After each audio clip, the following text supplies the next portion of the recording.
అజయ్ గారు మొదట్లో అజయ్ గారు వన్ మినిట్ అజయ్ గారు మీరు మొదట్లో మాట్లాడారు వైసీపీ కార్యకర్తగా ఉన్నాడు కాబట్టి ఆ విధంగానే ఆయన్ని మనం డిస్మిస్ చేశాము, శాశ్వతంగా తొలగించామని అంటున్నారు కదా. అంటే ఇప్పుడు ఏంటి, వైసీపీ కార్యకర్త, రాయలసీమ వాసి, అలాంటి ఎలిగేషన్స్ ఉన్నాయి, మీ పార్టీకి వ్యతిరేకంగా ఉన్నారు కాబట్టి ఆయన తొలగించారా?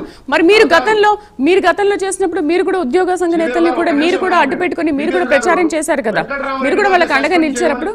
శ్రీదేవి గారు వెంకటరామరెడ్డి గారిని సస్పెండ్ చేయమని ఆదేశాలు ఇచ్చింది కూటమి ప్రభుత్వం కాదు, ఎలక్షన్ కమిషన్.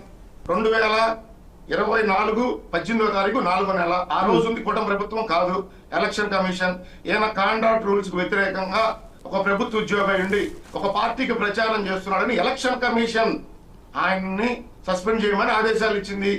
ఆ తర్వాత అధికారంలోకి వచ్చిన ప్రభుత్వం అక్కడ ఇచ్చిన ఆదేశాలని 2 సంవత్సరాల పాటు ఎంక్వైరీ చేయడం జరిగింది. ఈ 2 సంవత్సరాల పాటు ఎంక్వైరీ చేస్తున్న క్రమంలో ఆయనకు నోటీసులు ఇవ్వడం జరిగింది, ఆయనకు సమయం ఇవ్వడం జరిగింది. ఆయన నిరూపించుకోలేకపోయాడు నేను ప్రచారం చేయలేదు అని. ఒకవేళ ఆయన ఏదైనా అన్యాయంగా సస్పెండ్ చేస్తే ఆయన న్యాయస్థానాలు ఆశ్రయించవచ్చు. రెండో అంశం, మీరు శంకర గారి అంశం మాట్లాడారు. ఆ రోజు వివేకానంద రెడ్డి గారు హత్య జరిగినప్పుడు అక్కడ హత్య జరిగిన స్థలంలో ఏ విధంగా సాక్ష్యాధారాల తొలగింపులో శంకరయ్య గారు పనిచేశారనేది సిబిఐ ఎంక్వైరీ అనేక రకాలుగా ఆయన తేలింది. రెండో అంశం, వివేకానంద రెడ్డి గారి హత్య కేసు ఈ రోజు వాళ్ళ కూతురు సునీత గారు కానీ షర్మిల గారు కానీ దాంట్లో ఎవరు పాత్రదారులు సూత్రధారులు క్లియర్ గా ప్రపంచానికి చెబుతా ఉన్నారు. ఇక దాంట్లో మేమేదో శంకరయ్య గారి మీద కక్ష సాధింపు చర్యల్లో భాగంగా మేము ఆయన సస్పెండ్ చేసామంటాం, అది ఎంతవరకు కరెక్ట్ ఆలోచించుకోవాలి. అశోక్ బాబు గారు కర్ణాటక ఎలక్షన్స్ లో మేము అశోక్ బాబు గారిని వినియోగించుకుంటాం. అసలు కర్ణాటక ఎలక్షన్స్ లో మేము ఎప్పుడు పార్టిసిపేట్ చేసాం? తెలుగుదేశం పార్టీ ఎప్పుడు పోటీ చేసింది కర్ణాటక ఎలక్షన్స్ లో?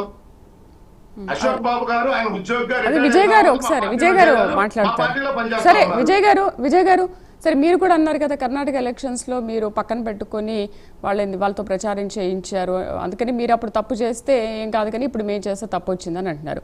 అంటే ఏంటి, ఇప్పుడు మీరు ఇక్కడ రాయలసీమ వాసి కావడం సామాజిక పరమైన అంశం అండ్ వైసీపీకి చెందిన పార్టీ వ్యక్తి కావడంతోనే ఆయన మీద కక్ష సాధింపు చర్యలు, మీ మీద కక్ష సాధింపు చర్యలు చేపడుతున్నారు అని అనుకుంటున్నారా?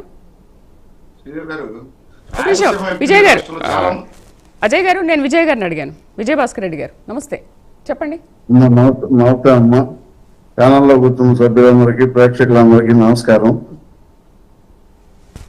మీరు అడిగిన ప్రశ్నకి ఇది ముమ్మాటికి కక్ష సాధింపు చర్య. సస్పెండ్ చేయడం అనేది ఎలక్షన్ కమిషన్ చేయొచ్చు, లేకపోతే తెలుగుదేశం పార్టీ చేయొచ్చు, ఎవరైనా చేయొచ్చు. అంతవరకు చేసి ఎంక్వైరీ చేసుకొని ఆ ఎంక్వైరీ రిపోర్ట్స్ లో ఏముందో ఏం లేదు అనేది అసలు ఇంతవరకు బయట పెట్టకుండా అక్కడ